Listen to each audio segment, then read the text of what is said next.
Hello, and welcome to Independent Lifestyles Center for Independent Living, training on building a team culture where everyone thrives.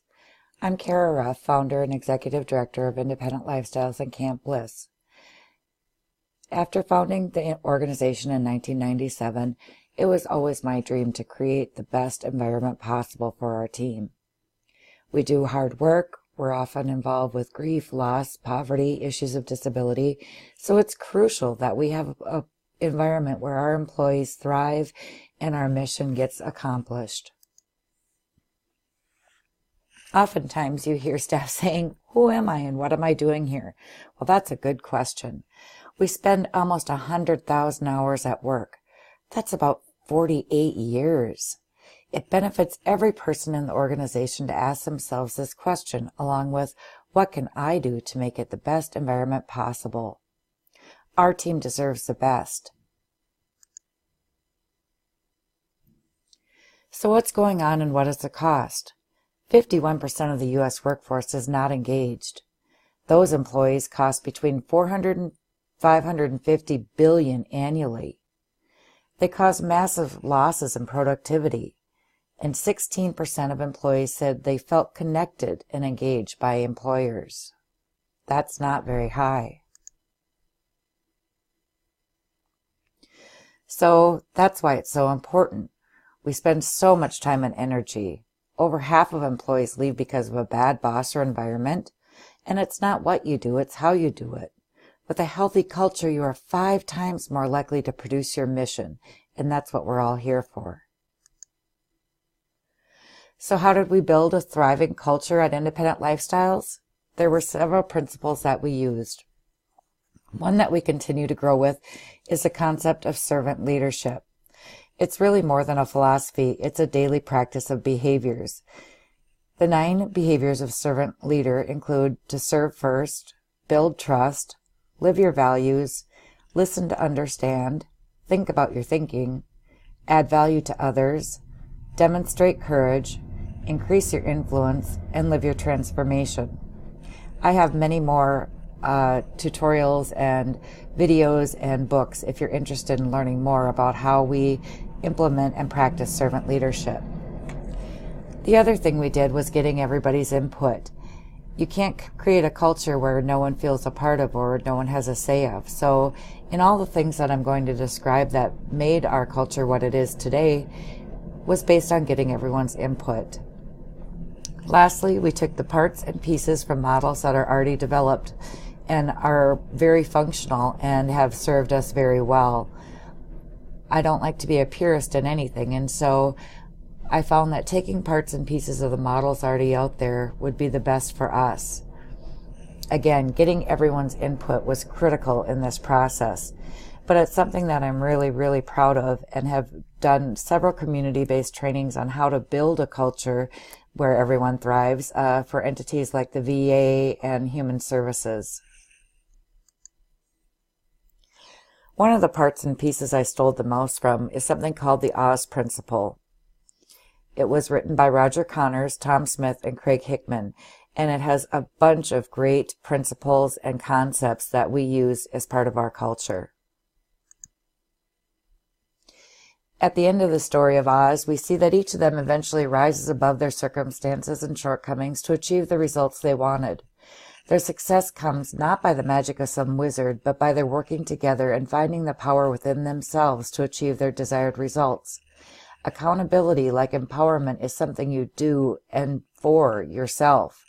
This is really the basis of what the Oz Principle consists of. It focuses on how we make commitments, how we measure and report progress, how we interact when things go wrong, and how much ownership we take to get things done. In essence, it's a personal choice to rise above one's circumstances and demonstrate the ownership necessary for achieving key results. Some commonalities of a healthy and happy work environment include the use of common language, which is specific to anyone's culture. One example of this that we took from the Oz Principle is we talk about being above the line and below the line. Above the line, there's results and actions. When we go mentally and attitudinally below the line, we get stuck in our old beliefs and experiences. Above the line, there's 100% responsibility, self-love, choices, and opportunities. Below the line, we're stuck in denial, the blame game, problems, and a drama cycle. So what are the steps to accountability? It's called see it, own it, solve it, do it, and that's a big part of our language. In order to see it, we obtain the perspective of others. We be open and candid in our communication. We ask for and offer feedback. And we're open to hearing the hard things so that I can openly see the reality of the situation. We ask people to own it. Instead of pointing fingers, we act like a football team. When there's a fumble, you don't see anyone standing around going, well, I got it last time, I guess it's your turn. When there's a fumble or there's a ball that gets dropped, everyone is accountable. Everyone works as a team to support one another to make sure we get across that goal line. How do we own it? We own it by being personally invested, learning from both successes and failures, ensuring that my work is aligned with our key results or goals, and acting on the feedback that I receive. Then we have to solve it by constantly asking, what else can I do? Collaborating across functional boundaries, creatively dealing with obstacles, and taking the necessary risks. Sometimes what happens when we are in the solve it mode is we get stuck on the escalator, and that's another term that we use here. It means don't be so engrossed in the problem that you can't see the answer, which may be right in front of you. If the escalator breaks down, simply walk off. You don't have to get stuck there and wait for somebody else to help you. And lastly, do it. It means being committed to doing the things I say I'll do, staying above the line by not blaming others or reacting negatively, tracking progress with proactive and transparent reporting, building an environment of trust. Another thing that we did was we developed a team goal. Again, remember, everyone's input was critical. So we asked the team, what do you want your work environment to be like? How do you want to interact with your coworkers? And this is what we came up with. Be open to different perspectives. Be open to new learning skills. Talk about problems and concerns given the appropriate time, place, and with the appropriate person. Utilize above-the-line communication. Work together as a team to recognize how everyone's actions together produce key results. Exhibit professionalism. Be open to give and receive constructive criticism. Support one another's ups and downs. Help to coach one another above the line. Provide more encouragement and positive reinforcement to one another. Be open to change. Listen fully to one another. Be non-judgmental with ourselves and others.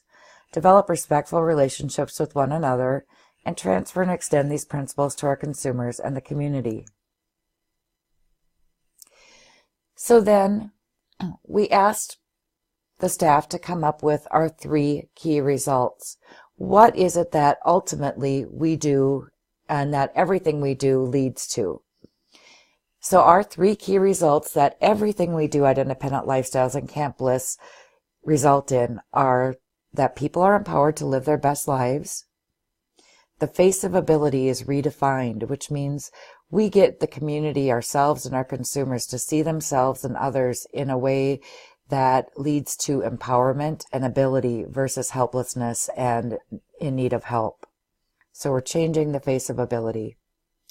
And lastly, the creation of a sustainable legacy, financially and programmatically, and by accomplishing the first 2. Then I asked the team to come up with what are the 4 words that you think describe everything that we do? What are the adjectives that we end up applying most of our time to? And the 4 words that I heard majoritively were generate, advocate, integrate, and motivate. People who know me think I'm the acronym queen, so I turn that into game. We use our created language. We use statements like, are you in the game? This is how we lead the game. Everyone on our team helps us win the game. The staff even gave me a football with all their signatures on it to indicate they're in the game with me. We also use this saying, 100%/0, which means 100% commitment to our key results and culture 100% of the time. 0 excuses. So let's review. ILICIL key results and culture. People empowered to live their best lives. The face of ability is redefined, and we have a creation of a sustainable legacy. Our 4 words include generate, advocate, integrate, motivate for our shared language of game. Above-the-line communication versus below-the-line communication. We always strive to stay above the line. This is a standard we must hold one another accountable to. Above the line is positivity, calm, values, creativity, action, and results. Below the line is negativity and reactionary behavior. See it, own it, solve it, do it.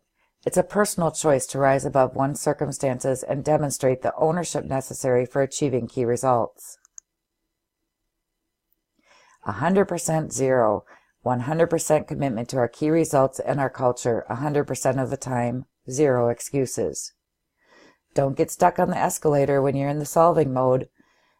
Are you stuck on the problem instead of focusing on the solutions? The problem might be right in front of you.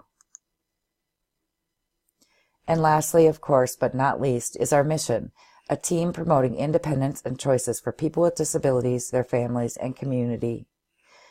As a board member, we look forward to you engaging in our healthy culture and adding to its ability to thrive and create a sustainable legacy. Thanks for watching.